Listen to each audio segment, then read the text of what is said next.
Friends, welcome to Brata doodle diaries. நீங்கள் இதில் பார்த்துட்ருக்கக்கூடிய செடி வந்து பார்த்திங்கன்னா ஒரு 2 மாதத்துக்கு முன்னாடி வந்து இப்படி தான் இருந்தது. நாங்கள் வந்து ஃபஸ்ட்டு வந்து இந்த செடியை வந்து கீழே தாங்க வச்சுருந்தோம். ஆனால் ஆடுங்க தொல்லை தாங்க முடியல. கரெக்டாக வந்து மொக்கை மட்டும் சாப்பிட்டு போயிடுது. அதனால் நாங்கள் வந்துட்டு மேலே மாற்றிடலான்னு சொல்லி மாற்றினோம். உடனே வந்து வாடி கிளைங்கள்லாம் உதிர்ந்து போய் அந்த மாதிரி வந்து ஆயிடுச்சுங்க. வெறும் குச்சி மட்டும்தாங்க இருந்தது. 2 மாதத்தில் வந்து இந்த மாதிரி நல்லா இலைங்கள்லாம் வந்து நல்லா மொக்கெல்லாம் வர வந்து ஆரம்பிச்சிருச்சு. அதுக்கு வந்து நான் என்ன உரம் கொடுத்தேன்னு பார்த்தீங்கன்னா, இப்போ கொடுத்துட்ருக்கிற உரம் தாங்க. இது வந்து என்னென்னு பார்த்தீங்கன்னா, முட்டை ஓடும் வாழைப்பழத்தோல் மட்டும்தாங்க. இது வந்து ஒரு நாள் விட்டு ஒரு நாள் நான் வந்து டெய்லியும் கொடுத்துட்டு வந்துட்டு இருந்தேன்.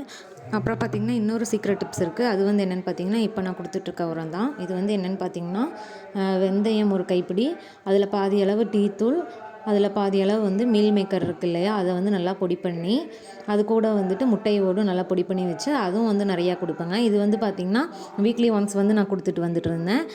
வந்து மண்ணெல்லாம் வந்து நல்லா ட்ரையாக இருக்கும்போது நல்லா மண்ணெல்லாம் நல்லா சுற்றியுமே கிளறி விட்டுட்டு அதுக்கப்புறமேட்டு வந்துட்டு இந்த உரத்தை வந்து சுற்றியுமே கொடுக்கலாங்க. கொடுத்துட்டு திருப்பி மண்ணெல்லாம் வந்துட்டு நல்லா கொஞ்சம் சுற்றியுமே நல்லா லூஸ் பண்ணி விட்டுக்கலாம். அப்படி இருக்கும்போது நல்லா ஆக்சிஜன் வந்து செடிங்களுக்கு கிடைக்கும். உங்கள் வீட்லேயும் இதே மாதிரி நிலமையில ரோஜா செடி இருக்குது அப்படின்னா நான் சொன்ன இந்த டிப்ஸை ஃபாலோ பண்ணிட்டு வந்தீங்கன்னாவே நல்லா வந்து க்ரோத் இருக்குங்க. அப்புறம் வந்து பார்த்திங்கன்னா கற்றாழை ஜெல்லும் வந்துட்டு வச்சு விட்டுட்டு வரலாம். அது வந்து நீங்கள் யூஸ் பண்ணிட்டு வரும்போது பார்த்திங்கன்னா தண்டுகள் வந்து நல்லா காயாமல் ஃப்ரெஷ்ஷாக இருக்கும். சீக்கிரமாக வந்து இலைங்கள் வரத்துக்கு நல்லா ஹெல்ப் பண்ணுங்க. எந்த உரம் கொடுத்தாலும் பின்னாடி வந்து இந்த மாதிரி நிறையா தண்ணி வந்து ஊற்றி விட்டுருங்க. Thanks for watching. இந்த வீடியோ உங்களுக்கு பிடிச்சிருந்தா சேனலை சப்ஸ்கிரைப் பண்ணுங்கள், லைக் பண்ணுங்கள், ஷேர் பண்ணுங்கள் அண்ட் கமெண்ட் பண்ணுங்கள்.